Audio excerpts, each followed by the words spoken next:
దాటుతున్న currency కష్టాలు తీరకపోవడానికి కారణమేంటి?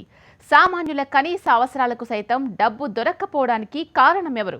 November 8న నోట్ల రద్దు నిర్ణయం ప్రకటించిన మోడీ 50 రోజుల పాటు కరెన్సీ కష్టాలు ఉంటాయన్న మాటల్లో పరమార్థమేంటి? అసలు రద్దు చేసిన కరెన్సీ విలువెంత? ముద్రించిన కొత్త నగదు ఎంత? కావాలనే కొరత సృష్టించారా? ఆర్బీఐ ఏం చెబుతోంది? కరెన్సీ కొరత వెనుక గుట్టు ఏంటి? కరెన్సీ కొరతతో ప్రజలు అల్లాడిపోతున్నారు. పెద్ద నోట్లు రద్దు చేసి నెలన్నర దాటుతోన్నా నగదు కష్టాలు కొనసాగుతూనే ఉన్నాయి. రోజువారీ నిత్యావసరాలకు సైతం డబ్బు దొరక్క ప్రజలు నానా అవస్థలు పడుతున్నారు. బ్యాంకులు, ఏటీఎంస్ దగ్గర రోజంతా పడిగాపులు పడినా డబ్బు దొరక్కపోవడంతో సామాన్యులు ఆవేదన వ్యక్తం చేస్తున్నారు.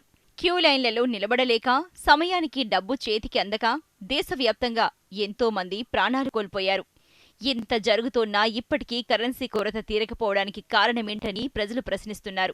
ఇదే ప్రశ్నను ఆర్టీఐను సమాచార కార్యకర్త అడగటంతో నగదు కొరతకు అసలు విషయం బయటపడింది.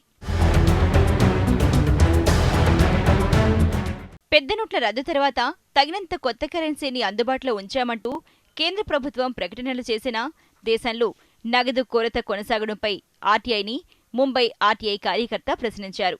నెలన్నర దాటుతోన్న ఎందుకు కరెన్సీ కష్టాలు కంటిన్యూ అవుతున్నాయని, అసలు నోట్ల రద్దు నిర్ణయం ప్రకటించే సమయానికి ఆర్బీఐ దగ్గర 2000 రూపాయల నోట్లు ఎన్ని ఉన్నాయో చెప్పాలని కోరాడు.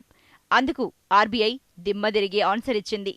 రద్దయిన నోట్ల కరెన్సీ విలువ సుమారు 20 లక్షల కోట్లు ఉంటే అందులో 4వ వంతు మాత్రమే, అంటే కేవలం 4.94 లక్షల కోట్లు మాత్రమే 2000 రూపాయల నోట్లు ఉన్నాయని తెలిపింది. 9.13 లక్షల కోట్ల రూపాయల విలువైన 1000 నోట్లు, 11.38 లక్షల కోట్ల విలువైన 500 నోట్లు రద్దు కాగా కేవలం 25% మాత్రమే కొత్త కరెన్సీని ముద్రించడంతోనే నగదు కొరత ఏర్పడిందనే చేదు నిజం బయటపడింది.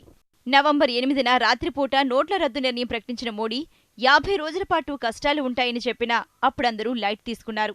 నోట్ల కష్టాలు 4-5 రోజులు, మహా అయితే వారం 10 రోజులు ఉంటాయని అనుకున్నారు. రోజులు గడుస్తోన్న కొద్దీ పరిస్థితి అర్థమైంది. ఆర్బీఐ ఆన్సర్ చూశాక మోడీ మాటల్లో అసలు విషయం బోధపడుతోంది.